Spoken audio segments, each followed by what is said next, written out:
district de Godjibois, à 3 heures d'Abidjan.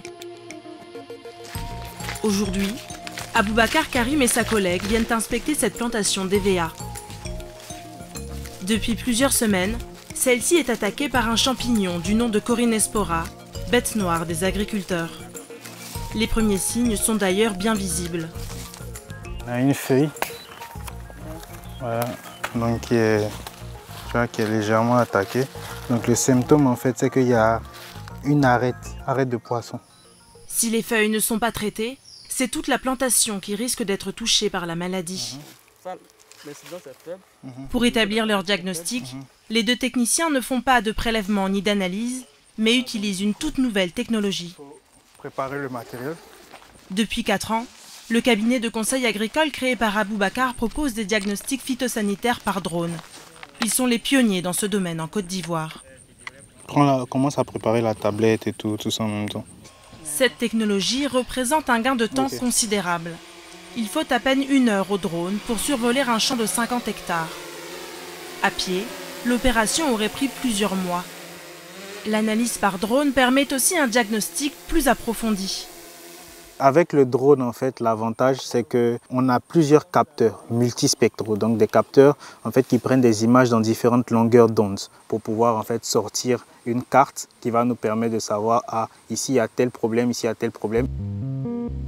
Établir le diagnostic d'un champ en quelques heures grâce à un drone, gérer entièrement une coopérative agricole avec un smartphone ou être payé sur son téléphone en plein milieu de sa plantation. Ces dernières années, les nouvelles technologies ont fait leur percée dans le milieu agricole. En Côte d'Ivoire, entrepreneurs et ingénieurs se prennent à imaginer une agriculture futuriste et numérique. À la clé, éviter les pertes agricoles, augmenter les rendements, accroître la transparence dans la gestion et la commercialisation de la production. Et l'enjeu est grand. En Côte d'Ivoire, l'agriculture représente 20% du PIB. La digitalisation du secteur pourrait permettre un bond de productivité sans précédent. Nous sommes allés à la rencontre de ceux qui préparent l'agriculture de demain.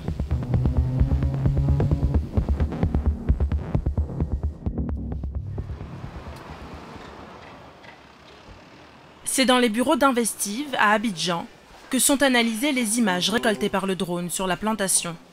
Comment ça va? Aboubacar Karim, ingénieur agronome de 25 ans, a fondé il y a 4 ans cette société de conseil agricole qui emploie 13 personnes. Agronomes, techniciens, programmeurs, leur credo, une agriculture de précision. Pour ce projet innovant, la start-up a remporté près de 160 000 $ de prix en Côte d'Ivoire et à l'international, ce qui a permis l'achat d'une vingtaine de drones. Le drone, en fait, c'est un outil qui permet de collecter des informations rapidement. Voilà. Rapidement sur de grandes superficies et aussi qui permet de collecter plusieurs types d'informations en même temps. On peut obtenir la cartographie, les limites, les dimensions du terrain. On peut connaître les courbes de niveau. On peut faire un plan d'aménagement. On peut faire la modélisation 3D du terrain. Il faut entre 2 à 3 jours aux équipes pour établir le diagnostic complet d'un terrain.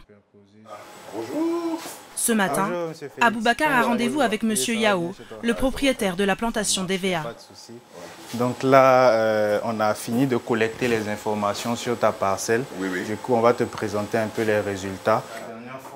Résident à Abidjan, M. Yao n'a pas eu l'occasion de se rendre sur sa plantation ces dernières semaines.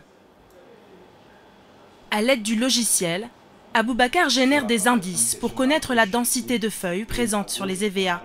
Et le constat est saisissant. Sur une partie de la parcelle, les feuilles représentées ici en vert ont quasiment disparu.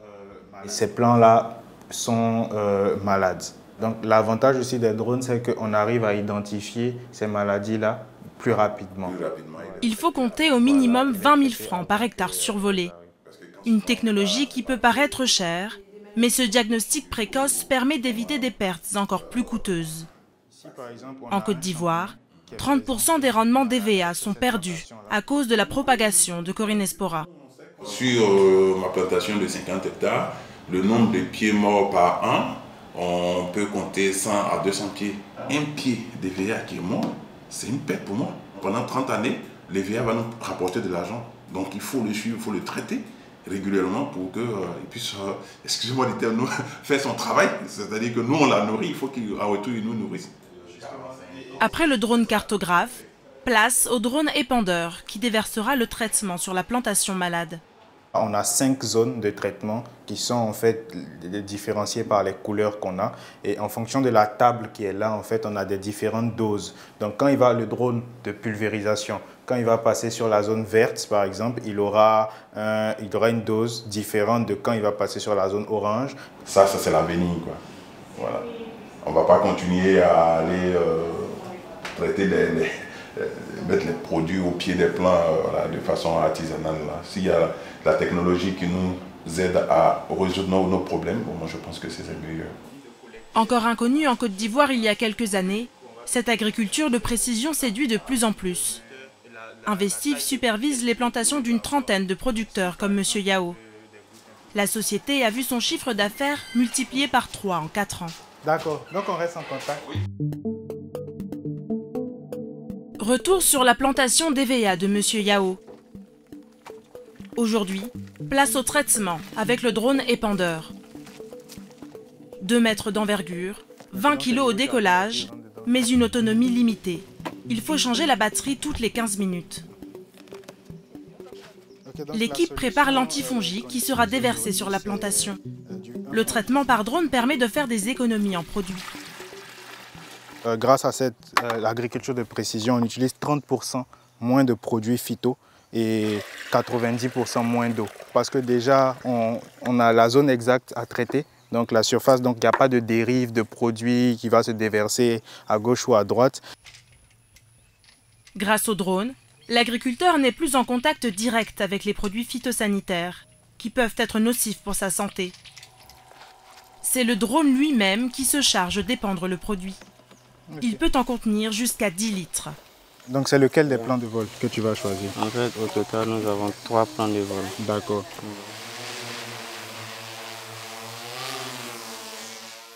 C'est parti pour 1 heure d'épandage.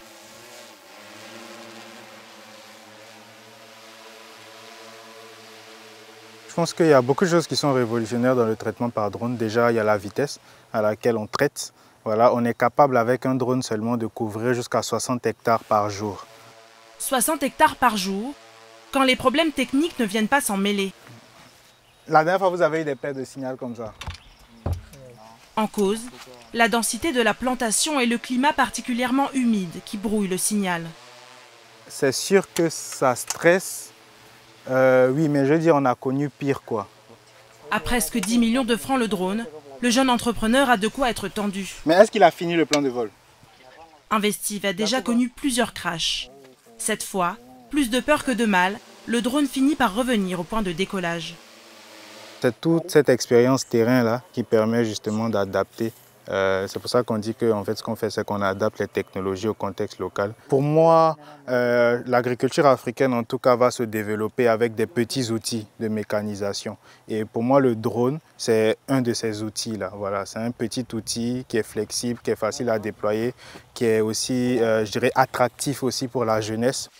Si certains misent sur les drones pour traiter les plantations et éviter les pertes, d'autres s'emparent des nouvelles technologies pour une meilleure gestion des coopératives. Département d'Alépé, à 45 km au nord-est d'Abidjan.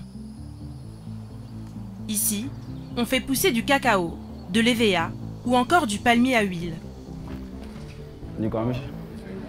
Bonjour monsieur Aloué, comment vous allez? Ça va. Du coup, et la coopérative? Ouais, ça marche très bien. Sostengui Ehui est chef de projet chez ICT4Dev, une entreprise ivoirienne spécialisée dans le développement d'outils numériques pour l'agriculture. Aujourd'hui, il vient faire le suivi de cette coopérative qui utilise depuis 1 an leur application de gestion en ligne, Gélico. Disponible sur téléphone et ordinateur, l'application permet de numériser le registre des adhérents, d'enregistrer leurs parcelles, ainsi que la production vendue à la coopérative. Guy invite le président à enregistrer ses membres. Je pense que 82 producteurs, ce n'est pas assez, hein, parce que vous voyez la campagne qui approche, il faudrait qu'on puisse les enregistrer leurs parcelles, pour qu'on puisse, pour que vous puissiez vous-même de façon autonome gérer la commercialisation des produits agricoles. Objectif, faire en sorte que la prochaine campagne se déroule de façon plus transparente, de la collecte des produits jusqu'à leur vente.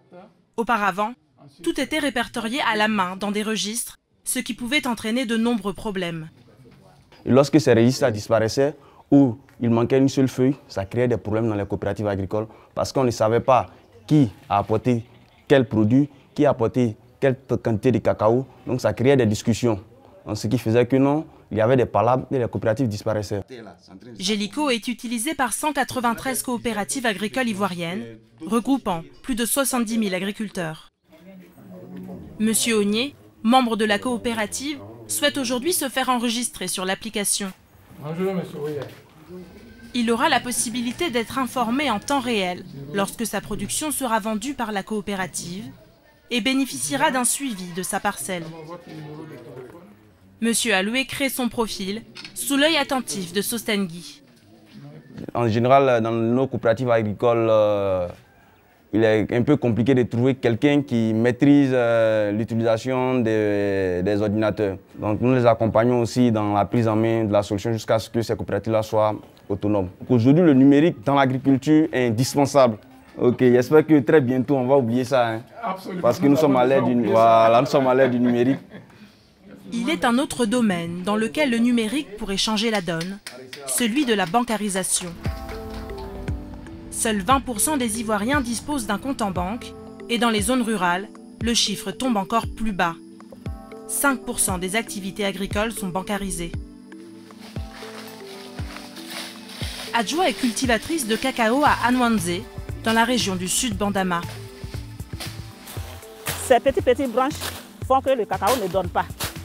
Donc, il faut les éliminer. À chaque récolte, elle fournit 2 à 3 sacs de cacao à sa coopérative, qui lui reverse de l'argent. Pendant des années, la transaction s'est faite avec de l'argent liquide, qu'Adjoa ne parvenait pas à épargner. Mais depuis 2 ans, elle vit une petite révolution. J'ai reçu le message. Il y a un message qui est venu de la part de Advance. C'est la coopérative Skadi, où j'ai vendu mon cacao. C'est là-bas qu'ils m'ont envoyé mon argent. Ce message a été envoyé par Advance Côte d'Ivoire, une structure de microfinance. L'agricultrice, qui n'avait jamais eu de compte bancaire, bénéficie désormais d'un compte Advance. Lorsqu'elle remet sa production à la coopérative, l'argent est crédité sur son compte. Un système de rémunération entièrement dématérialisé qui a des avantages. Comme on te paye en liquide, les gens savent ce que tu as. La nuit, peut venir contre toi. Mais quand ton argent à la banque, ça est en sécurité. À chaque moment que tu en as besoin, tu vas pour retirer. Advance s'adresse à des populations traditionnellement en marge du secteur financier. Les agriculteurs ivoiriens sont une cible de choix.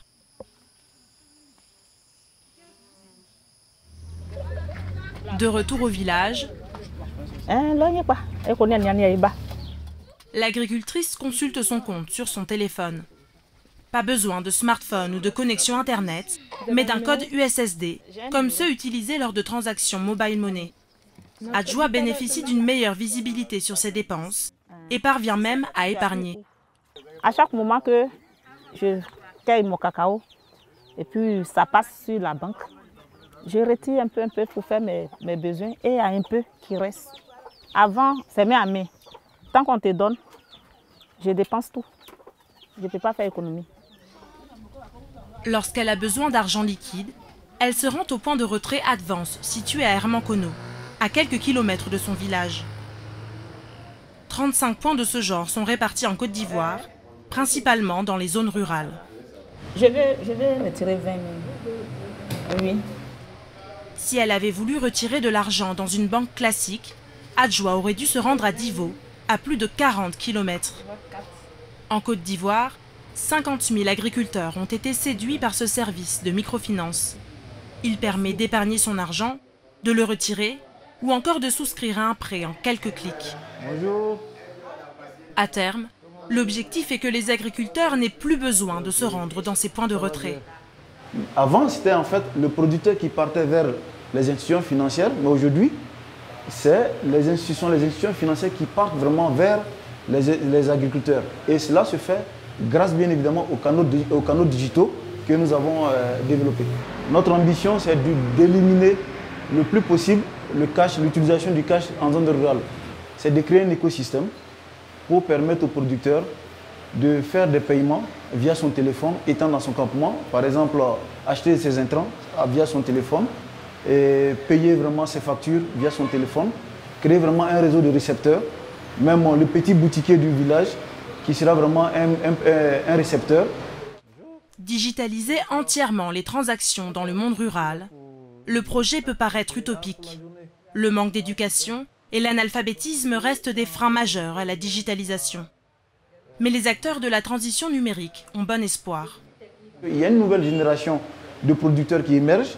Beaucoup de producteurs qui sont scolarisés, sont des anciens étudiants, des gens qui sont à l'école. Cette génération nous permettra bien évidemment de passer vraiment à une nouvelle étape de digitalisation. Le numérique, au cœur de l'agriculture de demain. On estime à 200 millions le nombre d'agriculteurs africains qui seront demandeurs de solutions digitales d'ici 2030.